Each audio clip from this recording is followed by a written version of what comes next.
The Sumerians beat Egypt to writing, but the Egyptians beat the Sumerians to government, and the two of them were always really close to each other whenever there was a development. So it just kept, whoever was first, the other guy was second. Sumer and Egypt, they just kept flipping back and forth in developments. So another way to look at this is Egypt was conquered by the Romans in 31 BC. This is a pretty catastrophic event for Egypt at every level, in part because the Romans were rough. To give you an idea what I mean by the Romans were rough, when Gaius Julius Caesar, the guy you incorrectly call Julius Caesar, his first name was Gaius, his last name was Julius. His name that modified his last name was Kaiser. Gaius Julius Caesar. Julius is his actual last name. What type of Julius was he? He was a Kaiser Julius. That's how his name actually worked. But anyway, so the guy that you guys incorrectly call Julius Caesar, when he conquered Gaul, today France, he killed 1 million of the Celtic population living in Gaul.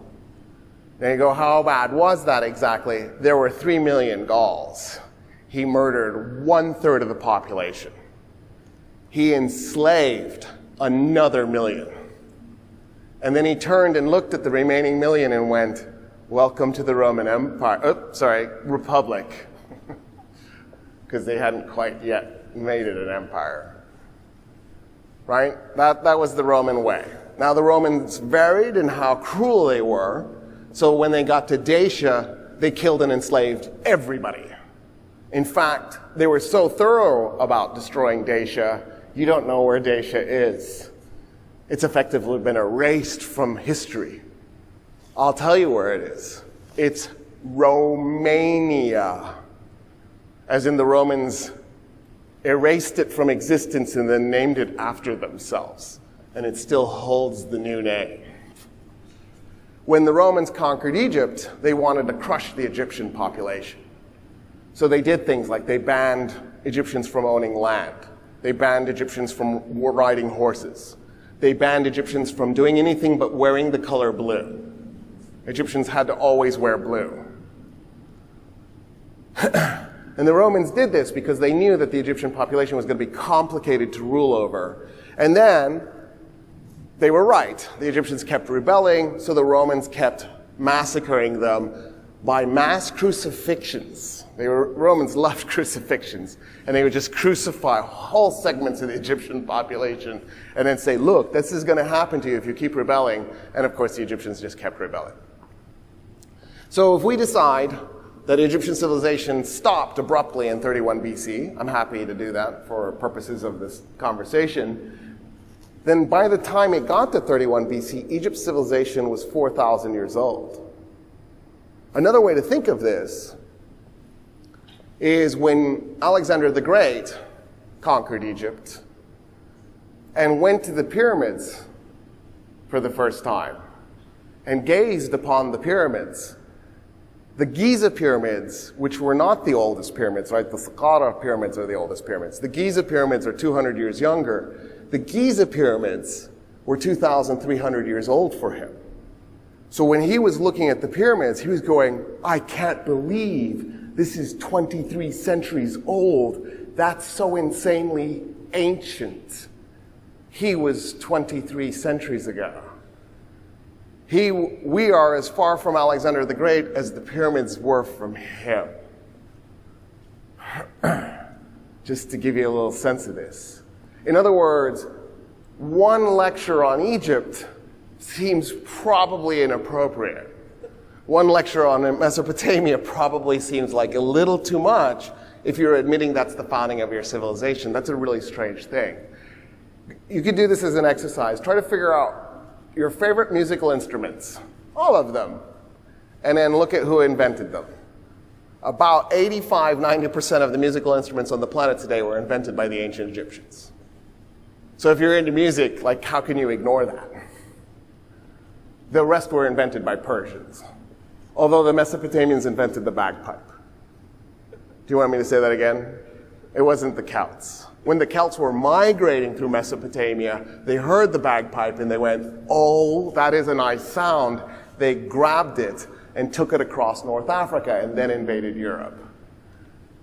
One time I had a CD with bagpipe music. I plugged it into my car. I had an Irish friend, Connor, and he was in the car with me. And I said, listen to this. And he's like, this is really strange bagpipe music. And I'm like, does it feel like Ireland? He goes, yeah, a little bit. It was Tunisian bagpipe music, because the Tunisians still play the bagpipe, because it never went away, right? So there are exceptions. But here's another way of thinking of this, the strangeness of the way the course is taught. It's the equivalent of doing this, having a course on English civilization. And then you're going to make it a 32-week course, because you're going to have a part 1 and a part 2. And of course, English civilization, if you take the moment that the Anglos and the Utes and the Saxons are invading Britain, we're talking about a 1,400-year-old civilization. The point where the Anglos take over is not 1,100 years ago. So I don't know. Do you want to do the point where they invaded or the point where they conquered? Pick one. Go with it. And then what you do is you cover the first part of English history all the way to 1776 in the first course.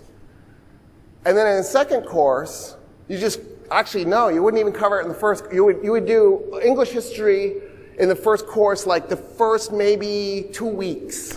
And then the rest of the course, you just talk about the United States. You just do 30 weeks of US history. And at the end, if somebody goes, wait a minute, I thought this was a course on English civilization, you go, we are England. We are English civilization. Well, I mean, yeah, we're a piece of English civilization gone rogue, but what about England? No, that's done. They don't do that anymore. They're not English. We're English. Do you see how weird this is? How could Western civilization have been born in Egypt and Iraq and then suddenly vanished after being there for thousands of years that you don't even deign to have a conversation about? When Julius Caesar is massacring the Gauls, Egypt is already 4,000 years old. Right? Egypt had a civil war that went 170 years. The United States is what, 240? 230 something.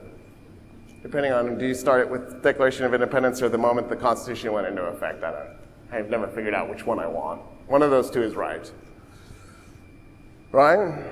I mean, Egypt has a sneeze that lasted almost as long as the United States has been around. So that's another weirdness about the conversation that we're going to have tonight, is I need you to reframe the way you think about this.